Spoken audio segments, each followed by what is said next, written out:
Hi,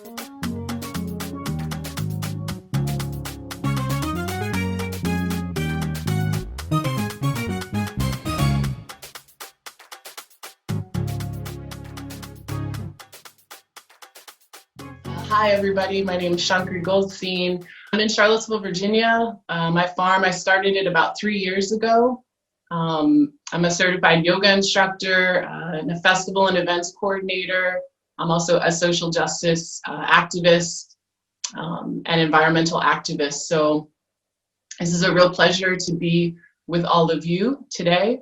The farm that I live on, it's considered a homestead. It is considered a farm. I do sell at farmers markets. And I have really just taken my yoga practice, my personal yoga practice as a yoga teacher, and begun to morph it into a concept and lifestyle of how I can live more sustainably and show up in the world. And I also manage with my partner an 80-acre sheep farm where our sheep are kept on 80 acres, and we process that lamb and sell it to market right now here in Charlottesville. So again, I'm here to talk today about ginger. So the techniques for my farm, it's 100% organic. We focus on regenerative agriculture, which is a technique based out of the principles of permaculture. So what we do is we try to increase biodiversity within our farm. We build ecosystems within our farm, sustaining native plants and systems, and we recycle as much waste as possible and try to reuse everything that we can. In fact, our lamb's skin that we shear, when we shear our lamb, we use that lamb skin to cover our garden beds for weed covering. So we try to use as much of everything that would naturally go to waste and reuse that. So yeah, I'm really excited to talk today about ginger. I've been trying to figure out like what my soul plant is and what my soul herb plant is. I learned that term on Ask a Sister Farmer show yesterday, which plays every Friday at 4 p.m. On Zoom, and I love how the speaker was talking about like what's your soul plant, and hers I think was lemon balm, and I do really feel connected to ginger. It is the herb that I naturally am drawn to usually, and if I'm like making a tea for the day, it's always got to have ginger in it. So like here's one of my tea blends here that I make. I source a lot of medicine and herbs on my farm. I grow a lot of my own herbal medicines and then process that, dry it, and blend it down and make teas, and I make body scrubs and face scrubs, and maybe we can get into that in a little bit. But I just want to quickly talk to you all about how you can start to cultivate ginger. And so I luckily had one piece of ginger left over. My farm name is Waddle Farm in Charlottesville. I'm trying to follow comments as they're coming up, but it's hard on my phone. Usually I do it on my laptop. Okay, so I had one piece of ginger left in my house because right now all of my ginger is planted in trays and getting ready to be transplanted into the earth. And I'm super stoked that the frost season is pretty much over. It looks like we're out of the frost season here in Virginia. So that is the big project this week, is to get all of these plants and seed trays that I've been harvesting for the last few months in my sunroom and in my home, takes over my home, and move that into the ground. So yeah, I always tell people that you can source ginger from a company called Hawaiian Clean Seed, which is a company that you can order root from directly. They guarantee disease-free seed, and they have really cool varieties. If you don't want to order from Hawaiian Clean Seed, you can just go to your grocery store and buy a handful of ginger and make your own ginger plants at home and harvest that, dry it, and have fresh ginger all the way through the year. I still have fresh ginger in my freezer right now that I'm still using all the way from last year. And last year I harvested 150 pounds of ginger and was able to source that and get that to a juicing company here in Charlottesville. So all of that really good, healthy, organic food went to feed my community, which I feel really great about. So once you pick up your ginger root from your local grocery store, you want to ensure that you pick ones that already have eyes, which are smooth parts that are coming out of the ginger. So this would be considered an eye coming out of your ginger root. And it looks like it's sprouting. So try to pick pieces that look like it has the eyes on it already. And if you don't, that's okay too. When you bring it home, you want to make sure that you would soak this root in submerged in water. Soak it overnight. Take that root in the morning, dry it really well, make sure it's nice and dry. And then you want to lay it all flat, put it under a fan, just make sure that you dry. Any of the process of like transplanting, you always want to make sure, or harvesting, that the root is really dry. And then cut it into pieces that are no smaller than the tip of your thumb, right? So this piece of ginger root would get cut into several different pieces, and then that is what you would plant in the dirt and the soil. And I really encourage you to look into different types of soil and making sure that you're using organic matter and bringing in organic matter and fertilizer into your soil trays. That's just something that is really, really critical to regenerating and feeding back into the earth.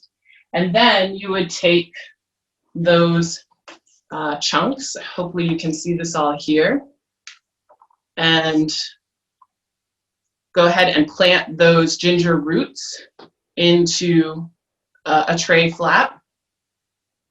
And you want to make sure that you keep this tray flat in a space that is warm. And once the plant starts sprouting, because this is a tropical plant and it does like to be warm, you know, you can keep it under a grow light or keep it in a room in your house and make sure that it's a fairly warm space. But once the sprout starts to come up is when it's going to want the sun. So making sure that you transition it under a good grow light or into a space with sun is really important. And this tray would like to be watered, but it doesn't want to be left soaked. And that's the same when you transplant these stalks into the ground. So these are going to start going out individually into our garden beds and our raised garden beds and our rows. It wants to be wet, but it doesn't want to be soaked. And so, like Brother Nana was saying, the soil needs to be really well draining. You know, so we do a lot of like raising up and adding organic matter into our garden beds and into our rows. And so you really want to make sure that there is soil where the roots can dig down into the earth, and that it's really, really, really well draining. And so if you need to bring in organic matter to achieve that, so that it has room to spread its roots and its arms and its legs, that's really important. And you want to make sure that you plant these after the last frost. So like I said, we're out of the weeds now. We can start to plant this into the ground. And you want to be extremely delicate. Like my number one tip that I tell people when transplanting ginger root is to be really, really careful and delicate when you're transplanting the root into the earth. So just mindful, like having a place where you come into right relationship with your plants and with your food is really, I think, just something that just conscientiously people can start to have a relationship with their garden and with their plants. So even if you talk to the plant when you put it into the earth, if you just, you know, gently loving, sending it some care when you put it into the earth, just being mindful when you're transplanting it. And then it can take, normally the harvest from the time you plant the root into those flats would be very similar to the turmeric that Brother Nana said, like 10 months. And then as Brother Michael said, like 6 months for the baby ginger. So we harvested last year's crop we started a little late and we harvested it in October. And we had 150 pounds of baby ginger. So the difference between this type of root, which is more fibrous, and that means it just has like more rough skin on the outside of it, versus the baby ginger. Baby ginger is going to look more like that, which is more smooth.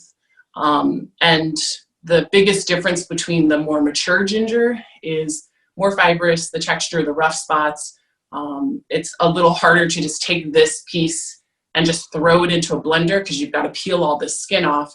Whereas the baby ginger, that's why it's more expensive. It's smooth. You can just easily throw it into a blender with your smoothie and eat it right away. Another tip, I didn't bring it, but you can take a spoon and you can just peel this skin off of this ginger root. A lot of times people like take the knives and cut it and then they waste a lot of ginger. You can just take a spoon and just kind of scrape the skin, and that removes a lot of this fibrous material. Once you harvest your ginger plant, I know I'm close for time, so I want to make sure I give everybody a chance to speak.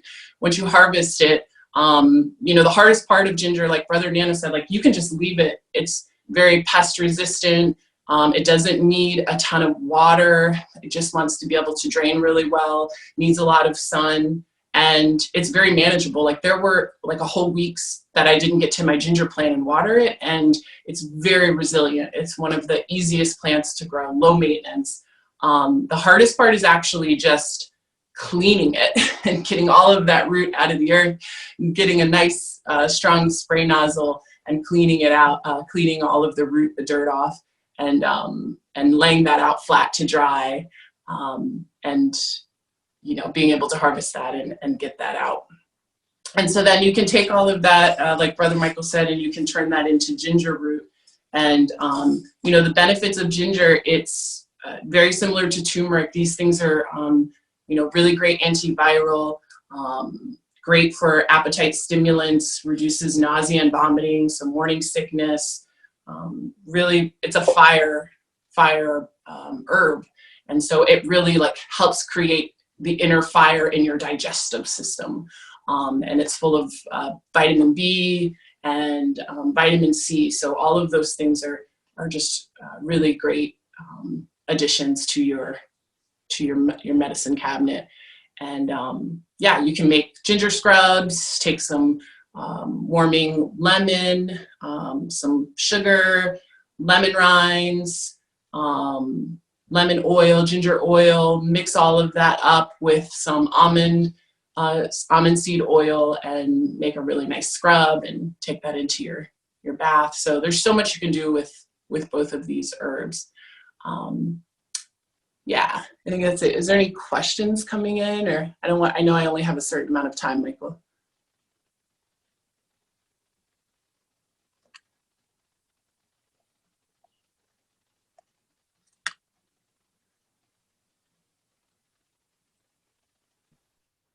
I'm checking the questions. I don't see any questions. I want to thank you for sharing.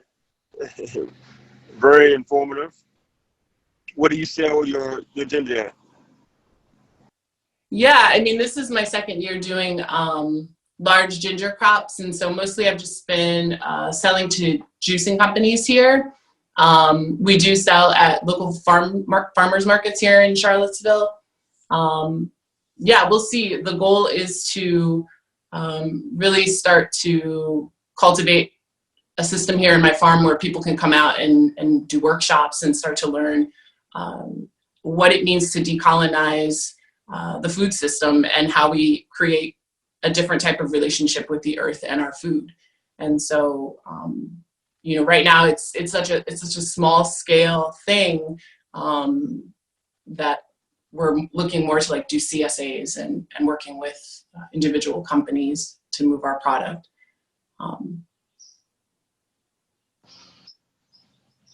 Awesome. Do you do any volunteer days or any workshops and retreats coming up, even in the COVID-19 lifting of phase 1 in Virginia restrictions? Yeah, I mean, right now, I was just talking to my partner about putting together some programs for kids to come out. I think that's actually what I'm feeling more drawn to as far as inviting people out to the land, is working with kids. Today, the big project is, I don't know if I can turn this around here, but yeah, it's kind of hard. Right now, I'm going to all of those raised beds that are behind us, and all of those raised beds are getting boards put in. So we're finishing like a whole nother tier of raised garden beds today.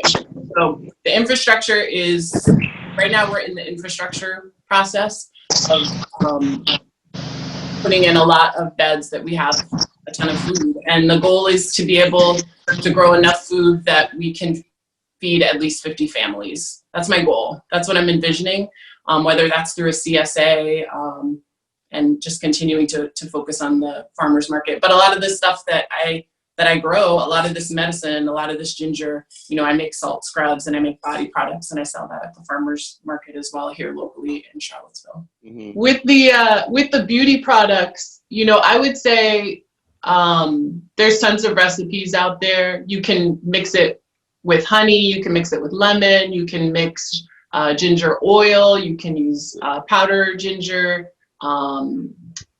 dried ginger. There's lots of different ways that you can mix those body products: salt, sugar, honey, all the things. Yeah. And I would say that, you know, as far as like storing, I saw questions about like how long does it keep in the storing.